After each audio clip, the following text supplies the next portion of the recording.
Milton, আপনার কাছ থেকে জানতে চাইব যে যুক্তরাজ্যের পার্লামেন্টের একজন প্রভাবশালী মন্ত্রী, তার বিরুদ্ধে বাংলাদেশে অনেক বড় একটা দুর্নীতির অভিযোগ উঠেছে। সেটির ক্ষেত্রে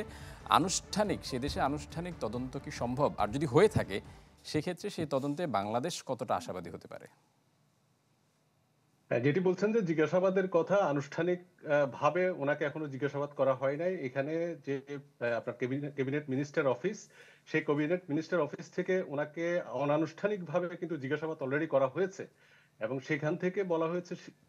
ওই জিজ্ঞাসাবাদে টিউলিপ সিদ্দিক এই বিষয়ের সাথে উনি সম্পৃক্ত নয় বলে জানিয়েছেন এবং ওনার যে রাশিয়া সফর ছিল সেটা পারিবারিক সফর ছিল। এই ক্ষেত্রে যে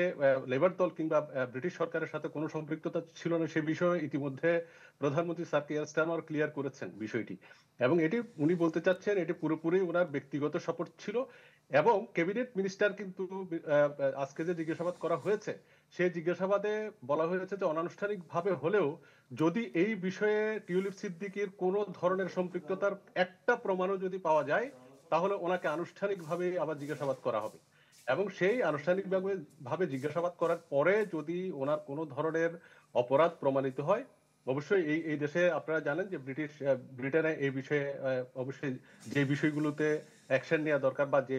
সিদ্ধান্ত নেওয়ার দরকার এটার সাথে সাথে ব্রিটিশ সরকারই নেবেন অথবা টিউলিপ সিদ্দিকী নিজেও নিতে বাধ্য থাকবেন। কিন্তু উনি যেটা বলতে চেয়েছেন যে এই বিষয়ের সাথে ওনার কোনো ধরনের সম্পৃক্ততা নেই বলে উনি বারবার বলেছেন এবং এখানকার যারা যুক্তরাজ্য আওয়ামী লীগ থেকেও বলা হয়েছে যে এই বিষয়টি রাজনৈতিক উদ্দেশ্য প্রণোদিত ভাবে আওয়ামী লীগকে হেয় করবার জন্য বা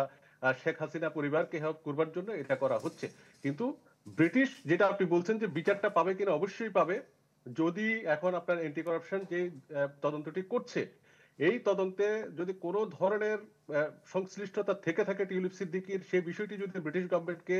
জানানো যায় যে ওনার এই জায়গায় সম্পৃক্ততা থাকার বিষয়গুলো পাওয়া গিয়েছে তখন অবশ্যই এখান থেকে এই ব্রিটিশ সরকার এই বিষয়ে সিদ্ধান্ত নেবেন এবং যে সিদ্ধান্ত নেয়ার ওনাদের সেই অভিযোগের পরিপ্রেক্ষিতে সিদ্ধান্ত নেবেন যেটা বলছে যে বিচারটা পাবেন কিনা অবশ্যই যদি কোনো ধরনের অভিযোগ থাকে এখান থেকে যথাযথ বিচারেই আমার আমার মনে হয় যে এর বিরুদ্ধে যে উত্থাপিত হয়েছে এটা প্রমাণিত হলে বিচার হবে। বিচার তো হবেই কারণ এটা ব্রিটেনে এর কোনো ব্যত্যয় ঘটার সুযোগ নেই। মিল্টন রহমান, আপনাকে অসংখ্য ধন্যবাদ আমাদের সাথে যুক্ত হওয়ার জন্য। দর্শক, টিউলিপ সিদ্দিকী জিজ্ঞাসাবাদের বিষয়ে যুক্তরাজ্য থেকে জানাচ্ছিলেন সহকর্মী মিল্টন রহমান।